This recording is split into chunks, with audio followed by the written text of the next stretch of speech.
Queridos amigos, que alegria mais uma vez estar com a sua presença, pela nossa querida TV A Caminho da Luz, pelo programa Estudando as Obras de André Luiz, o livro Libertação.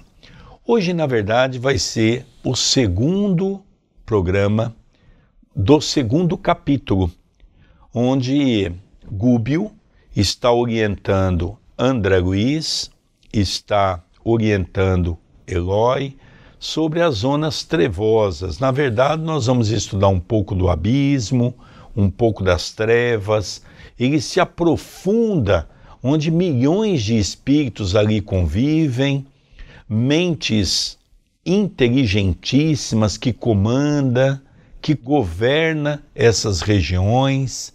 Nós vamos até estudar uma cidade, que é uma cidade estranha, onde Gregório é que lidera essa comunidade. E nós vamos ver que realmente o planeta que nós vivemos é um planeta de atração, como se fosse um imã. Nós atraímos para perto de nós aquilo que verdadeiramente nós projetamos diante do nosso pensamento. Se pensamos positivo e agimos positivamente, teremos a presença de bons espíritos. Se agimos e temos um pensamento negativo, estaremos sendo agregados por espíritos negativos. Então, é muito importante nós começarmos a repensar a importância do nosso pensamento. Mas antes de começar, tudo bem com você, André Luiz? Tudo bem, querido Sérgio. Cumprimentamos o nosso telespectador. Rogamos a Jesus que nos abençoe na apresentação do programa e rogamos também que abençoe a todos que estão nos acompanhando, mandando a sua mensagem, a sua sugestão, orando por nós, pedindo para que continuemos com essa iniciativa limitada, mas feita com muito amor. Então, que alegria nós podemos iniciar o estudo deste livro tão sério, tão profundo e que tem trazido para nós tantas reflexões. Quem ainda não assistiu o prefácio do livro, o primeiro capítulo, assistam pelos vídeos anteriores, que vai contribuir muito para o entendimento do que estamos vendo daqui para frente. Continua a leitura. O instrutor, fitando em nós o olhar percussiente e calmo, ponderou. Entenderam, agora, como é compreensível a opção de certos espíritos pela casa escura do crime, depois do túmulo, qual ocorre a milhões de entidades encarnadas que, em plena harmonia com a natureza terrestre, estimam viver no domicílio da enfermidade?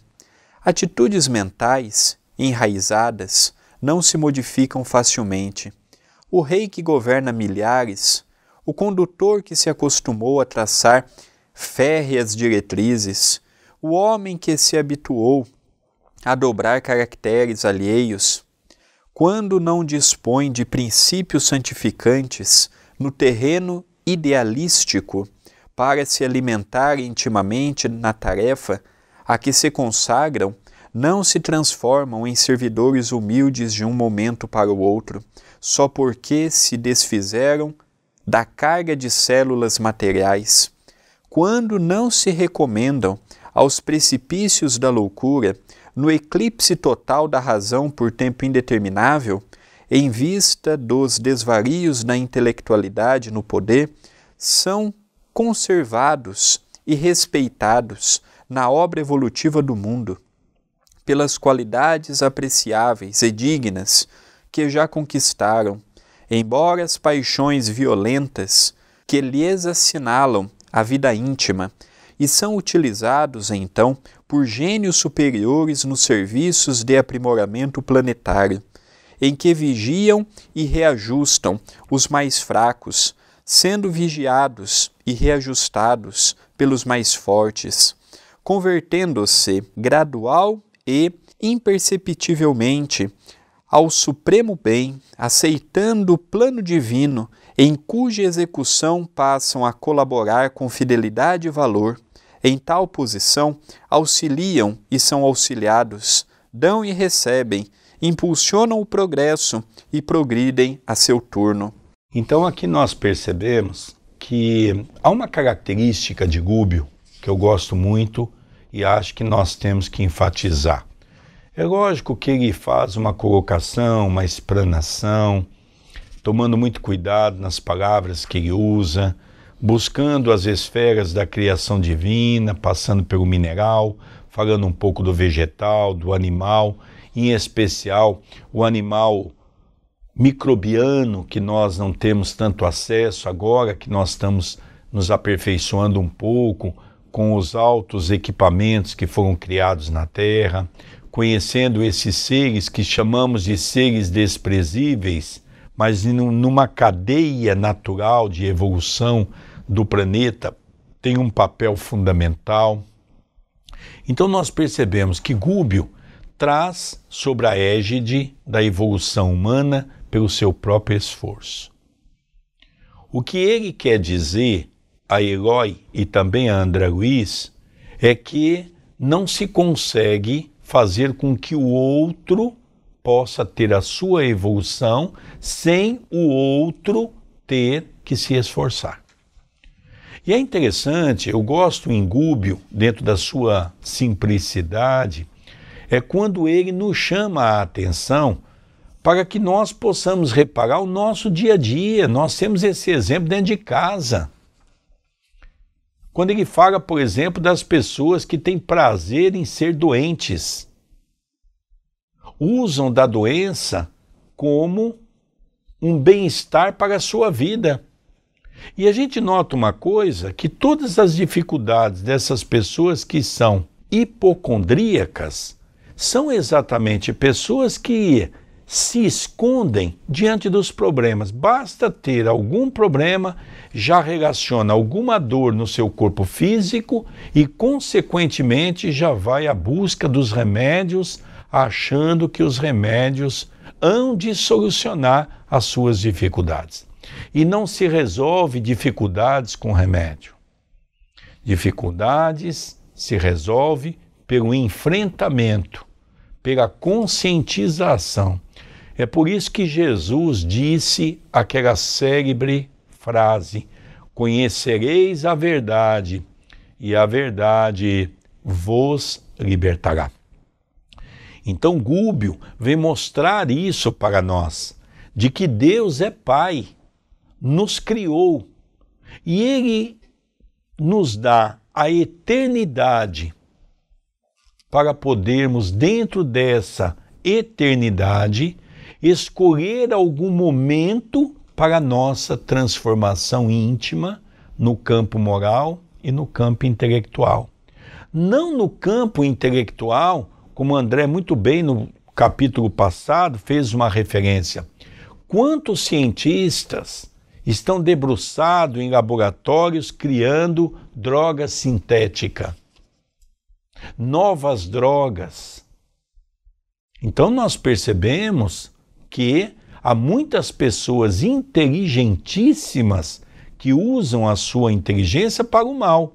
E é isso que Gubbio quer explicar para todos nós, que nas zonas trevosas, nas zonas abismais, existem seres altamente inteligentes que dominam essas regiões e dominam aquelas mentes mais fracas, que geralmente são seres que ainda são condicionados, não têm uma linha de pensamento próprio. Impôs ligeira pausa às elucidações e em seguida prosseguiu noutro rumo. Semelhante realidade obriga-nos a meditar na extensão do serviço espiritual em todos os ângulos evolutivos. Educação para a eternidade não se circunscreve à ilustração superficial de que um homem comum se reveste, sentando-se, por alguns anos, num banco de universidade. É obra de paciência nos séculos. Se árvores existem, assinaladas por centenas de anos, dentro das finalidades a que se destinam, que dizer dos milênios reclamados por uma individualidade no capítulo da própria sublimação? Não podemos olvidar desse modo o amor que devemos aos ignorantes, aos fracos, aos infelizes. Imprescindível se torna caminhar nos passos daqueles que igualmente, um dia, nos estenderam compassivas mãos. O argumento era demasiado edificante para que interferíssemos com indagações novas. Aqui nós vemos isso. Eu me lembro que nós tivemos numa região em Portugal que um amigo nos levou para conhecer algumas oliveiras. E nós ficamos surpreendidos quando ele disse que aquela região é a região onde se encontram as oliveiras mais antigas da Europa. Algumas chegam a assinalar mais de 2.000 anos. E é interessante, nos chamou a atenção agora Gúbio dizendo que há 2.000 anos essa árvore foi plantada, está no mesmo lugar, produzindo, porque são cuidadas. O que é 2.000 anos perante a eternidade? É isso que Gúbio vem dizer para nós. Porque o tempo não significa nada. Porque Deus, na sua infinita bondade, Ele não diz assim, olha, você vai ficar 1.000 anos e se não resolver teu problema, nós vamos, como nós tínhamos aquela ideia do céu e do inferno. Não. Deus nos dá 1.000 anos, 5.000 anos, 10.000 anos. Nós vamos ver aqui nessa leitura que nós estamos aqui no planeta Terra há 10.000 anos. A primeira criação, os primitivos, 10.000 anos, habitando aqui.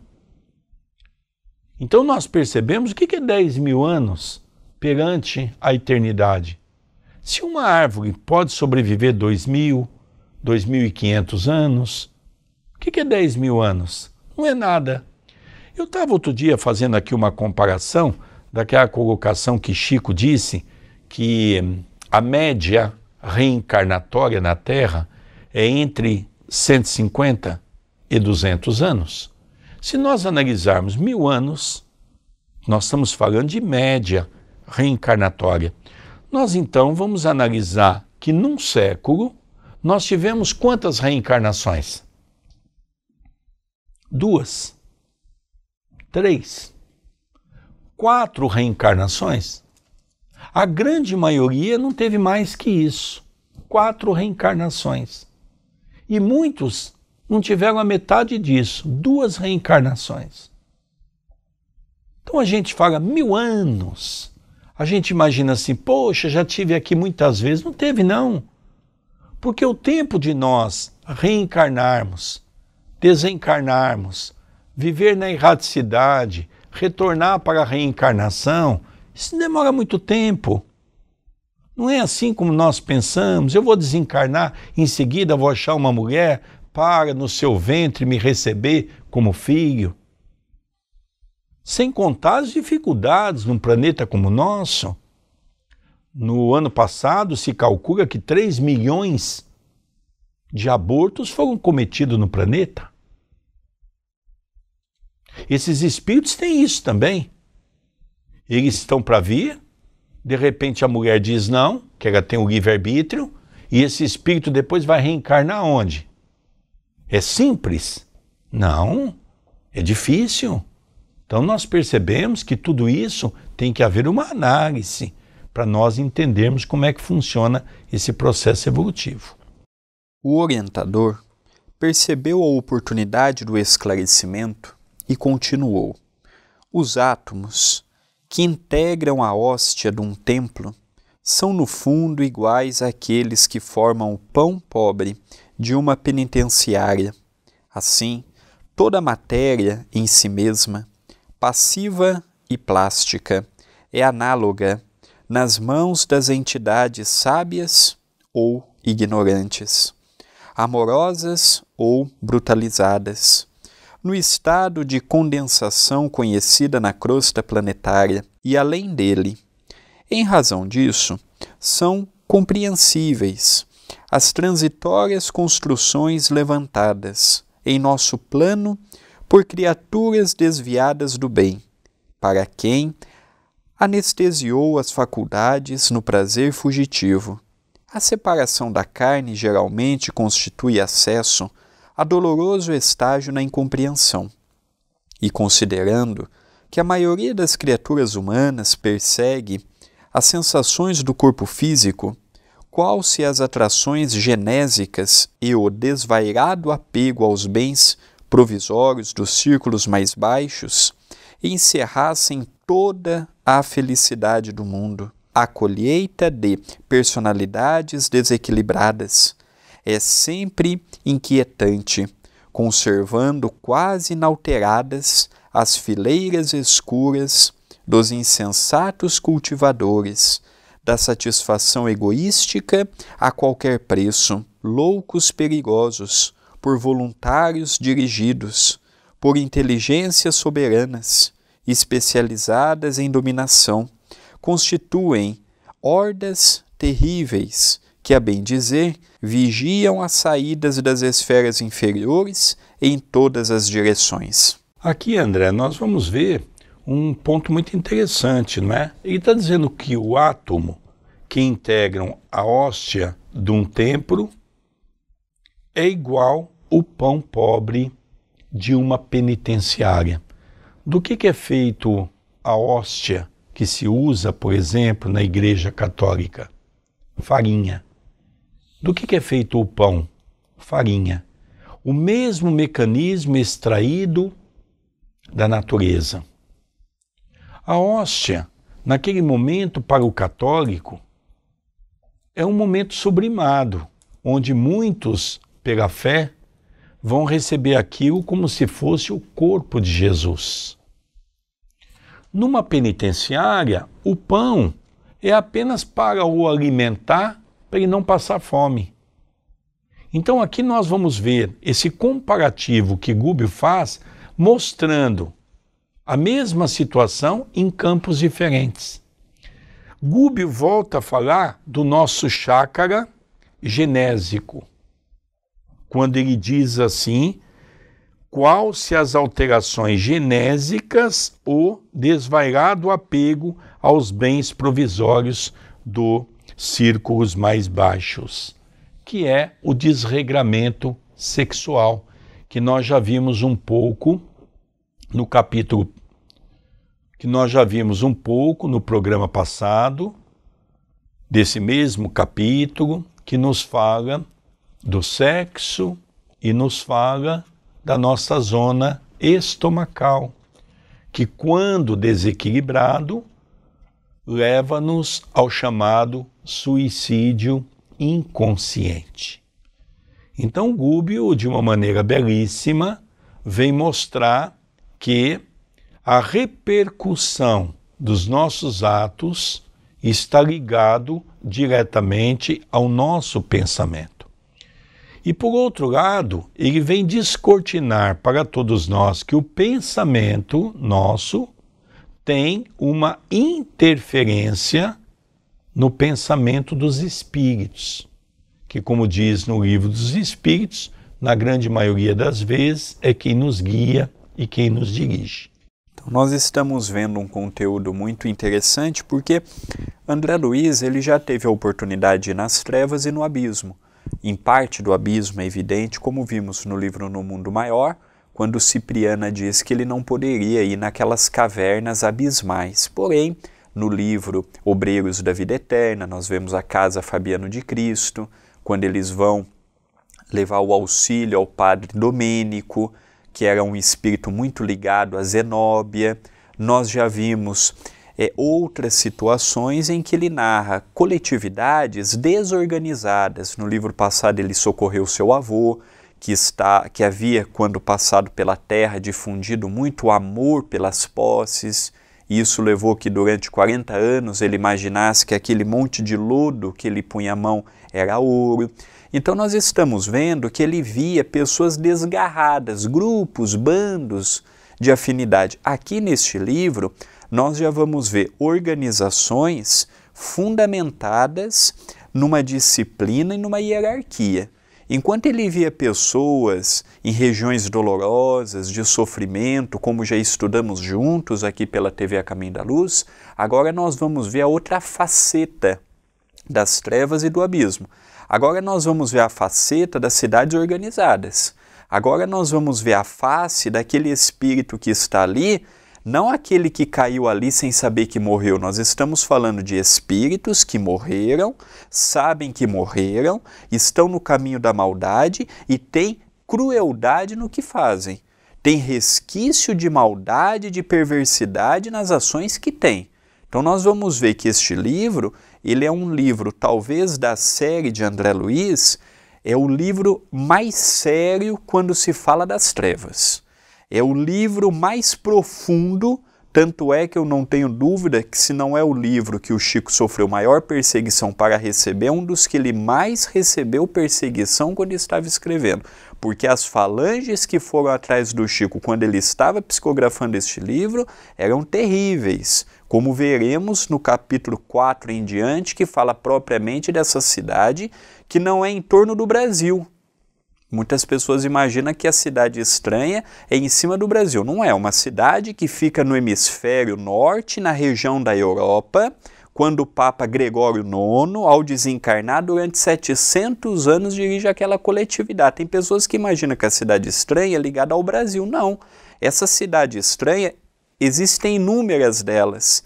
E no Brasil nós também temos, com outros nomes, com outras hierarquias, com outras personalidades. É interessante, né? Aqui a gente vai começando a viajar pela obra de André Luiz.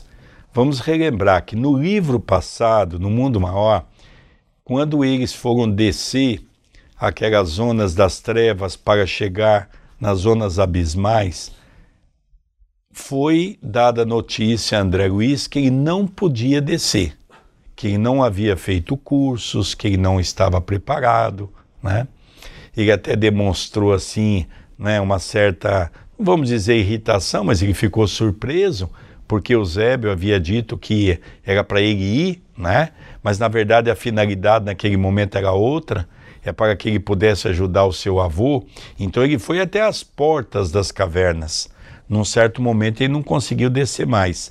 E Cipriana disse a ele: olha, André, você não me leve a mal, é que você teria que ter alguns cursos. Então nós já vimos, no primeiro capítulo desse livro, ele tem um curso com fracos, que deu uma orientação belíssima do que eles iriam encontrar nessas zonas trevosas e abismais. Agora, Gúbio se sente na necessidade de avançar um pouco mais esse estudo. Reúne André Luiz e Eloy, os dois que vão o acompanhar, dizendo a eles o que eles vão encontrar, para que eles não seja, de uma certa maneira, pego de surpresa. Então, eles vão conhecer cidades, eles, da mesma maneira que eles conhecem nosso lar, agora eles vão conhecer o que é uma cidade numa zona das mais baixas do planeta Terra, que é uma zona abismal, né? Então a gente vai ver quanto sofrimento, e eles têm que estar muito preparados para isso. E por que permite Deus semelhante irregularidade? Inquiriu Eloy, sob visível consternação. Não bastaria ligeira ordem do Eterno para sanar a desarmonia? Gúbio, prestativo, não se fez esperado na resposta. Sorrindo, franco, aduziu com interesse: não será o mesmo que perguntar o motivo pela qual o Senhor nos esperou até ontem? Acreditaremos em paraísos miraculosos? Não sabemos, porventura, que cada homem se sentará no trono que levantou ou se projetará ao fundo do abismo que preferiu? Além disto, é necessário reconhecer que se o lapidário aprimora a pedra, usando lima resistente, o Senhor do Universo aperfeiçoa o caráter dos filhos transviados de sua casa, usando corações endurecidos, temporariamente afastados de sua obra. Nem sempre o melhor juiz pode ser o homem mais doce. Olha, André, aqui eu acho que vai ter uma continuidade da sua colocação, que ele vai falar um pouquinho da moral excelsa da criatura humana, Mas volto num ponto que julgo ser importante e já fiz alguns comentários sobre isso. A pergunta de Eloy é a seguinte: por que Deus não facilita essa situação para que a Terra possa ter um momento mais rápido no seu processo evolutivo? E Eloy, dentro dessa pergunta, ele recebe uma resposta que é algo interessante de Gúbio. Gúbio diz a ele: Eloy, nós até ontem estávamos nessa condição. Hoje nós já conseguimos pensar um pouco diferente, apesar de que ainda não somos espíritos evoluídos.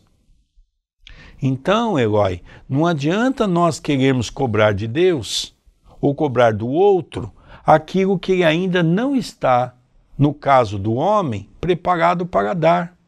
E Deus, por sua vez, vai respeitar a cada um de nós o nosso tempo.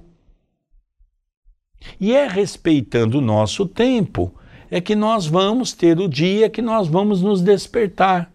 Seja nessa existência, seja daqui a 1000 anos, 2000 anos.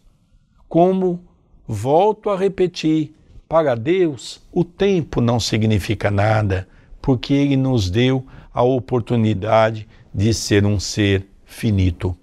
É aí que eu acho bonito quando nós estudamos a palavra Deus é infinito. O que é algo infinito? É algo que não teve um começo, porque nós não sabemos como foi, mas é algo que não terá um fim. O que é finito? O homem é finito. É algo que teve um começo. Num determinado momento, Deus nos criou, mas seremos e viveremos a eternidade. Então, esse conjunto de palavras nos dá uma visão muito bela sobre aquilo que Gúbio vem explicar a Eloy. E Flaccus, já havia dito no primeiro capítulo, Flaccus é um dos ministros de nosso lar que por detrás da injustiça existe uma justiça. E aqui no final nós vemos quando Gúbio diz: nem sempre o melhor juiz pode ser o homem mais doce. Para se ajudar um espírito caído, tem que ser um outro espírito caído. Chico Xavier não penetrou no coração de todas as pessoas. Por quê? Porque o Chico ele tinha uma docilidade, que ele penetrava nos corações que permitiam a docilidade entrar. Mas existem muitas pessoas que precisam daquele professor duro, rude, ignorante, sem educação. Por quê? Porque é a linguagem que ele vai entender. Tem pessoas que não adianta você ser educado. Tem pessoas que não adianta você falar baixo. A pessoa não vai entender, porque é chucra naquele momento. E aqui ele nos fala, tem pessoas que não adianta nós queremos vir falar, vamos falar do amor, vamos falar do perdão, eles não vão entender. Eles não estão abertos para isto. Eles vão precisar de uma matéria muito dura, que vai magoar intimamente para um despertar. Ah, então Deus é masoquista? Não. É o caminho que eles escolheram. Ninguém escolheu o caminho por eles. Mas a partir do momento que nós entramos numa porta, eu tenho que estar ciente que aquilo vai ter uma repercussão. Quando é positivo, os frutos são doces. Mas quando eu entro na porta da ignorância, da maldade, do prejudicar o próximo, eu tenho que estar ciente que eu vou colher tudo aquilo. Se não for nessa existência, será numa próxima. Mas não tarda. A justiça divina é implacável. Ela não é misericordiosa ao ponto de perdoar, mas ela é justa, dando a oportunidade de recalcular o próprio erro numa próxima existência, pedindo força, coragem e entendimento. Continua Gúbio. Qualidades morais e virtudes excelsas não são meras fórmulas verbalistas, são forças vivas. Sem a posse delas, é impraticável a ascensão do espírito humano. Personalidades vulgares apegam-se à salvaguarda de recursos exteriores e neles centralizam os sentimentos mais nobres, prendendo-se a fantasias inúteis. Encarcera-se-lhes, então, a mente na insegurança, na fragilidade, no pavor.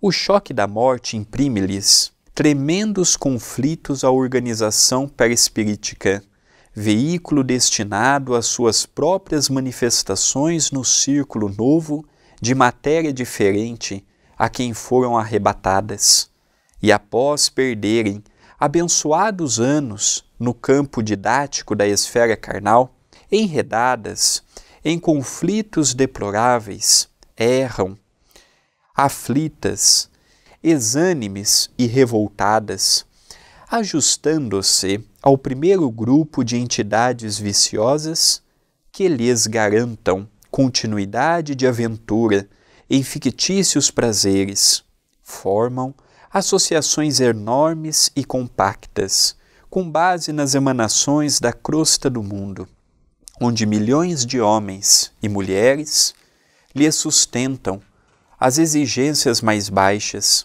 fazem vida coletiva provisória, à força de sugarem as energias da residência dos irmãos encarnados, qual se fossem extensa colônia de criminosos, vivendo a expensas de generoso rebanho bovino. Importa ponderar, contudo, que o homem explora a vaca, menos consciente e incapaz de ser julgada por delito de conivência, ao passo que na esfera humana o quadro apresenta outro aspecto. A criatura racional não se eximirá a responsabilidade. Seu perseguidor invisível, aos olhos terrestres, erige agrupamentos para culto sistemático à revolta e ao egoísmo. O homem encarnado, senhor de valiosos patrimônios de conhecimento santificante, garante-lhe a obra nefasta pela fuga constante às obrigações divinas de cooperador de Deus, no plano de serviço em que se localiza, alimentando ruinosa aliança, um e outro. Por isto, partilhando os resultados da indiferença destrutiva ou da ação condenável, atritam e se vasculejam reciprocamente, tais quais feras que se entredevoram na floresta da vida, obsidiam-se mutuamente quando nos atilhos educativos da carne ou na ausência deles. Atravessam séculos assim, jungidos um ao outro, presos a lamentáveis ilusões e propósitos sinistros, com extremas perturbações para si mesmos, já que a herança celestial se faz naturalmente vedada a todos aqueles que menosprezam em si próprios as sementes divinas.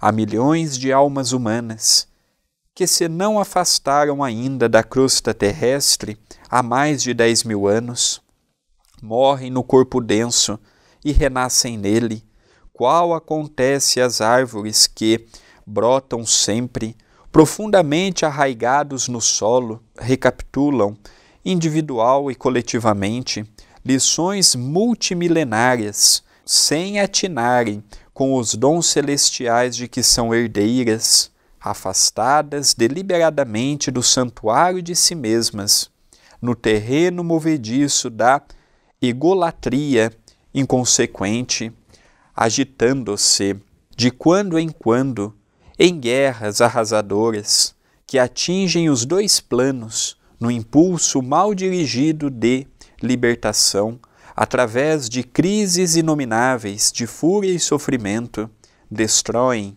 então, o que construíram laboriosamente e modificam processos de vida exterior, transferindo-se de civilização. No livro No Mundo Maior, que é o livro anterior a este, nós vamos ver um capítulo que Calderaro leva André Luiz para um simples salão de festas, aonde as pessoas estavam ali bebendo, fumando, aonde o sexo era muito explícito na cabeça daquelas pessoas. E ali nós recebemos uma informação que chocou um pouco, quando André Luiz percebeu que um casal não dançava sozinho. Ao lado daquele casal havia uma multidão de espíritos. Então nós estamos começando a perceber agora, com essas orientações, que são espíritos, porque nós dizemos assim, quem está em cima tem acesso abaixo, quem está embaixo não tem acesso em cima, com o entendimento daqueles que são os organizadores das trevas e os organizadores das zonas abismais. E esses conseguem ter acesso à crosta, porque eles têm uma inteligência tão grande, e é por isso que muitos deles se acham Deus, porque nós vamos ver no capítulo seguinte que eles têm facilidade até do processo reencarnatório na crosta. Então são essas pessoas que aproveitam os desvarios dos encarnados, envolve-se aos encarnados, vampiriza os encarnados, tirando-lhe as energias que Alexander Aksakov define como a nossa ectoplasmia. Depois foi Charles Richer que termina essa obra, que conclui a obra. Então nós vamos perceber que essas energias são de suma importância para eles retornarem às zonas e se materializar para manter a sua força sobre aquela comunidade que lá está. Então agora nós já estamos começando a ver aqui fatores importantes, conhecimentos novos, para que se destrua essa ideia de que nós tratamos tudo como obsessores. Não, existem os obsessores e existe aqueles seres trevosos e abismais que trabalham também perto da crosta ou na própria crosta para daqueles espíritos que se encontram encarnados, ligados a um corpo físico, possam fornecer a eles guarida para que eles possam continuar atemorizando através do mal aqueles que se encontram aqui na crosta. Então nós começamos a ver a explicação de Gubbio, André, e é uma explicação que realmente nos preocupa, no sentido de que o trabalho que nós devemos fazer no campo da conscientização das mentes é muito maior do que nós imaginamos. Nós vemos que o alimento deles, dessas cidades estranhas, são retiradas da nossa própria casa, da casa dos encarnados, e a nossa casa é uma porta aberta para esse tipo de espíritos. Somos ainda regidos pelo egoísmo, então as relações entre matrimoniais são campeadas por lutas, por brigas, por dissabores. Pela falta de diálogo entre pais e filhos, é fácil da espiritualidade colocar um grupo contra o outro. Associamos, quando nós assistimos determinadas programações que são sensacionalistas, explícitas no sexo, esses jornais que nós temos aqui no Brasil, que valorizam muito um crime, fazendo aquele crime como se fosse a pior coisa do mundo, ou quando se fala com exagero da política, naturalmente tudo isso vai poluindo a nossa mente. E aquilo vai atraindo espíritos, vai facilitando com que esse tipo de espírito entre na nossa casa, e os benfeitores vão falando assim, olha, casa que não é regida pelo Evangelho, que não é regida pela prece, que não é regida pela submissão aos desígnios do Pai, o que eu estou fazendo aqui? E aqui ele nos fala que tem espíritos que estão há 10 mil anos reencarnando e desencarnando, reencarnando e desencarnando. Há 10 mil anos, quantas oportunidades já não deram? E continuam arraigados na egolatria. Aqui ele nos fala uma palavra engraçada. Continuam arraigados na egolatria, o seu ego na idolatria, mantendo-se muito preso ainda à sua personalidade. E continua a narração. O instrutor, sentindo a profunda atenção com que lhe seguíamos a palavra, acentuou depois de leve pausa. Todavia, no fluir e refluir das eras numerosas, os filhos do planeta que se conservam atentos às determinações divinas, livres da antiga escravidão à miséria moral, tornam ao ambiente escuro do cativeiro, que já abandonaram, a fim de ampararem os irmãos ignorantes e desvairados, em sublime trabalho de compaixão, formam as vanguardas do Cristo nos mais diversos pontos do globo e, aos milhões, sob o patrocínio dele, operam no amor e na renúncia, avançando, dificilmente embora, humanidade adentro, enfrentando a ofensiva incendiária e exterminadora com as bênçãos da luz celeste. Então aqui, André, para nós vermos aí uma outra exposição também que Eloy faz, nós percebemos que há uma coisa muito interessante quando ele diz para nós que nós somos livres da antiga escravidão à miséria moral. Então a miséria moral, quando nós lemos as obras desde Moisés até agora, que são os informes que nós temos, ou seja, desde quando se aproximou do nosso planeta os exilados de Capela, trazendo as suas inteligências, eles já foram definindo para nós as escritas, porque a escrita não foi definida pelo nosso povo que nós chamamos primatas, primitivos. Então essas raças inteligentes foram trazendo todos esses conhecimentos. Então desde a época de Moisés, Abraão, nós já recebemos as informações de que a violência sempre campeou em nossos meios. Nós tivemos a escravidão até há pouco tempo atrás. O que é 100, 200 anos perante a eternidade? Não é nada. Nós ainda temos em alguns países a escravidão, abertamente.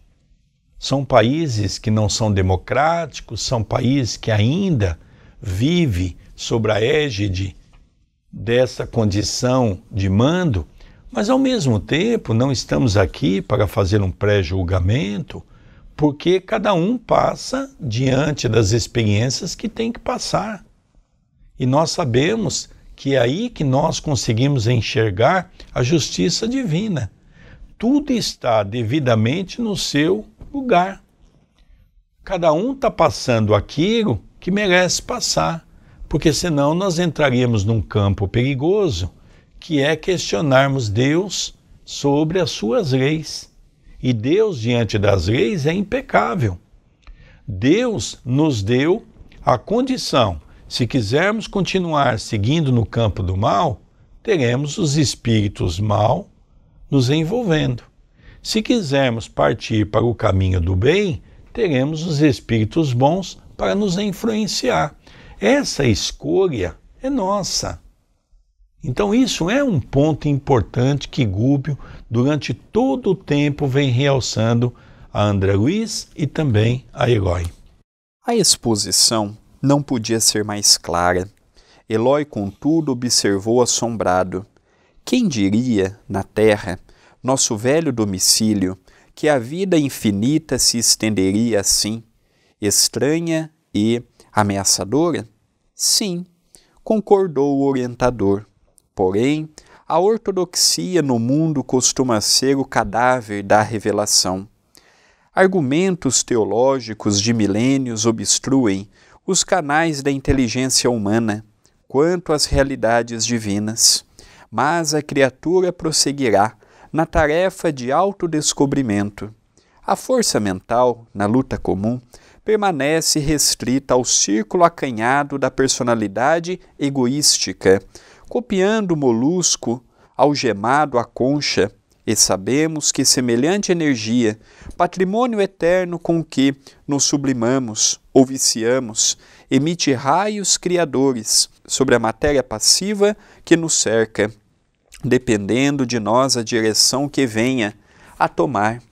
Se milhões de raios luminosos formam um astro brilhante, é natural que milhões de pequeninos desesperos integrem o inferno perfeito, herdeiros do poder criador, geraremos forças afins conosco, onde estivermos. Não será tudo isto perfeitamente inteligível? É por esta razão que o Senhor mandou constar no livro divino o seu aviso celestial: eis que estou à porta e bato. Se alguém abre a porta viva da alma, haverá realmente o colóquio redentor entre o mestre e o discípulo. O coração é tabernáculo e a sublimação das potências que o integram é a única via de acesso às esferas superiores. Aqui, para o André já partir para o encerramento, nós vamos ver que é muito interessante essa colocação que ele diz que trata-se de algo universal, onde está escrito no livro divino uma mensagem celestial. Ele diz até que é um aviso: eis que estou à porta e bato.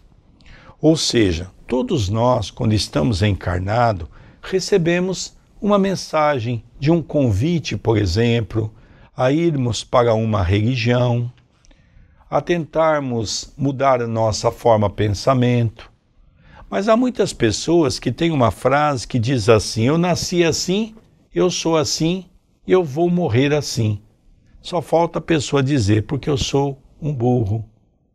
Ou seja, é verdade que dentre as leis divinas nós nascemos assim, ou seja, carregamos aquele homem velho que está dentro de nós. Eu sou assim, porque não se modifica de um dia para a noite, mas eu vou lutar para me modificar, porque eu quero ser diferente. Isso faz parte do nosso grau evolutivo. E essa colocação é maravilhosa quando é colocada para todos nós, para a nossa reflexão. Ninguém se evolui por osmose. Todos nós evoluímos por esforço e por dedicação. Então vamos para o momento final da leitura. O devotado orientador fixou o gesto de quem dava término oportuno às explicações. Sorriu benévolo e interrogou: qual de nós cometeria o absurdo de exigir voo ao balão cativo? A mente humana, enraizada nos interesses mais fortes da terra, não detém outro símbolo. Calamo-nos, atendidos em nossa fome de elucidações. Colhéramos ali, na conversação de alguns minutos, precioso material de observação para longo tempo.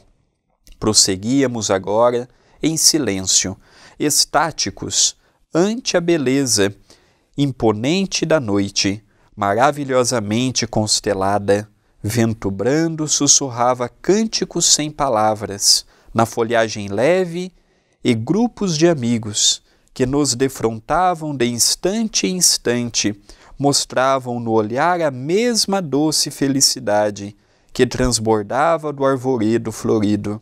E assim, banhados em comoções inesquecíveis, buscamos o santuário em que receberíamos instruções para serviço próximo, inundados de confiança e alegria, na posição de trabalhadores jubilosos que caminhassem contentes para a luta, como se avançassem felizes para uma festa de luz. Aqui, André, nós vamos perceber, e queria que você também comentasse um pouco sobre isso, nós percebemos que em todas as obras de André Luiz que lemos até agora, todas elas foi, tirando o nosso lar, todas elas foi de atividades. Então, no mundo maior, André Luiz foi como coadjuvante. Nós vamos ver que Missionários da Luz, ele também foi como coadjuvante. Já no livro Obreiros da Vida Eterna, ele foi como tarefeiro, como investigador. Também no livro No Mundo Maior, já como tarefeiro. E agora nós vamos perceber 3 coisas. O livro se faz em 20 capítulos. O primeiro capítulo, ele já começou a ter orientação com fracos, que deu a eles uma noção belíssima da maldade, da mente humana, e que é intenso, e são milhões de pessoas no nosso planeta que vivem ainda arraigado no mal. Depois acabou, Gubbio fez uma outra pregação para André Luiz e para Eloy, que iriam lhe acompanhar nessa nova jornada. E agora, André, eles vão ter, no próximo capítulo, uma outra orientação, um outro estudo, uma outra preparação mais profunda. Então a gente percebe que realmente seria um trabalho de uma envergadura muito grande, dos quais eles teriam que se preparar e muito.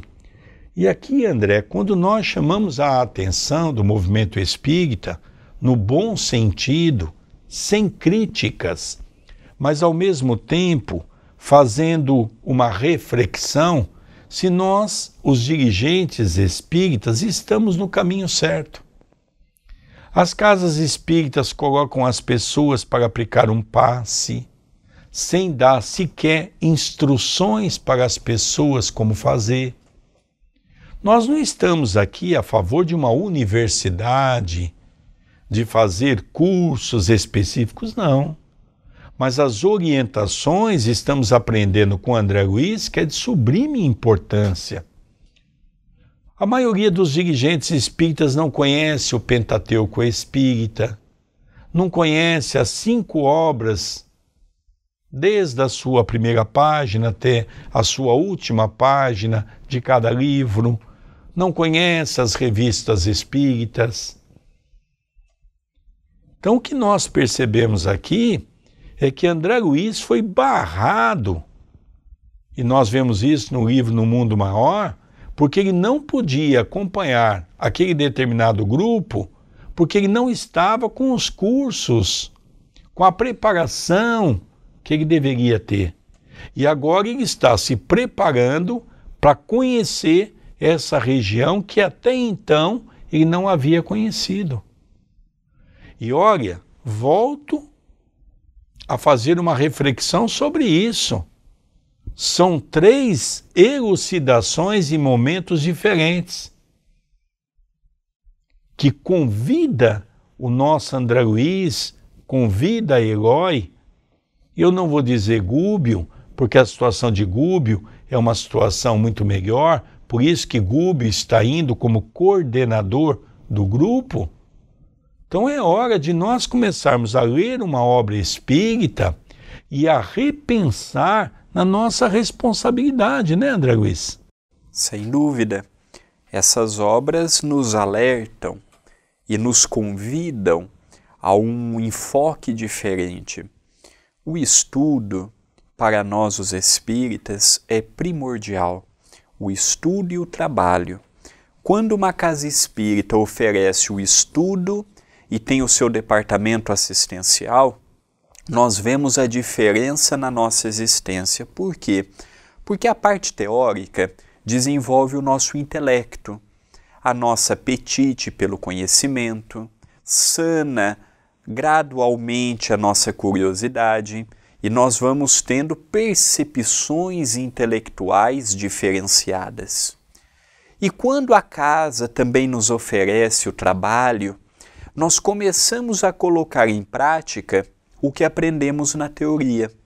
A teoria é muito bonita, a teoria é magistral, mas se eu não a pratico, tendo uma casa como instrutora, tendo um trabalho como beneficiário para o nosso crescimento, eu vou conseguir sim colocar em prática na minha casa, numa outra atividade assistencial, mas pode ser que sem aquele acompanhamento espiritual eu tenha mais dúvidas, mais dilemas, mais conflitos. Então nós percebemos que em todas as obras de André Luiz até então, e veremos a continuidade neste sentido, eles têm cursos preparatórios, cursos breves, mas cursos, diálogos de alto nível. Mesmo estando num corpo denso, que é o nosso caso, mesmo nós ainda tendo famílias, dificuldades, preocupações, vivendo num mundo material com contas para pagar, a nossa realidade é diferente da dele, que estava numa outra situação espiritual, Nós precisamos viver o mundo conforme o que o mundo nos exige, mas precisamos viver o mundo também compreendendo que ele é mais do que as contas. O mundo é mais do que os problemas rotineiros dentro da família. O mundo é mais do que as preocupações apenas com a questão da aposentadoria. O mundo ele é tudo isto e ele nos convida a um propósito mais digno, a um propósito mais louvável, a um propósito mais meritório para a nossa própria alma. Então esperamos que este programa possa despertar intimamente, timidamente, imperfeitamente, a vontade em cada ouvinte, em cada telespectador desta renovação. Já estamos caminhando para o encerramento do programa e nós sempre deixamos para o final, para não tumultuarmos a nossa linha de raciocínio, os nossos pedidos, os nossos recados. O primeiro é o WhatsApp, esta ferramenta que nos aproxima, que faz com que a comunicação se torne rápido e fácil. As pessoas que quiserem mandar suas mensagens ou receber através de uma lista de transmissão mensagens diárias, é gratuito. Você pega o nosso número, salve na sua agenda de contatos e mande pelo WhatsApp 19 997 78 2794. O segundo convite, muitas pessoas que me acompanham vêm acompanhando desde o livro Nosso Lar, outros acompanhando mais recentemente e não sabem que até o presente momento eu já escrevi alguns livros. E quando a pessoa adquire uma de minhas obras, está ajudando diretamente a TV A Caminho da Luz e também ao Centro Espírita Perdão, Amor e Caridade. Pode adquirir as minhas obras ou obras de outros autores através da nossa loja virtual, loja-acaminhodaluz.com.br. E o último pedido é sobre o YouTube. Deixe o seu like no vídeo, deixe o seu comentário no vídeo, se inscreva no canal e, acima de tudo, compartilhe. Pegue o link do programa, seja um divulgador, passe adiante, incentive as pessoas também ao estudo. Somente desta forma compreenderemos aquela frase de Emmanuel: a maior caridade que podemos fazer pelo Espiritismo é a sua divulgação. Queridos amigos, nós vamos encerrando o nosso programa pela nossa querida TV A Caminho da Luz, o programa Estudando as Obras de André Luiz. Nós agradecemos as inúmeras mensagens que temos recebido e rogamos a Jesus que possa continuar nos auxiliando, nos envolvendo, para podermos estar sempre diante desse trabalho tão fraterno que é estudar essa obra de Jesus. Um beijo no seu coração e até o próximo programa. Até o nosso próximo programa.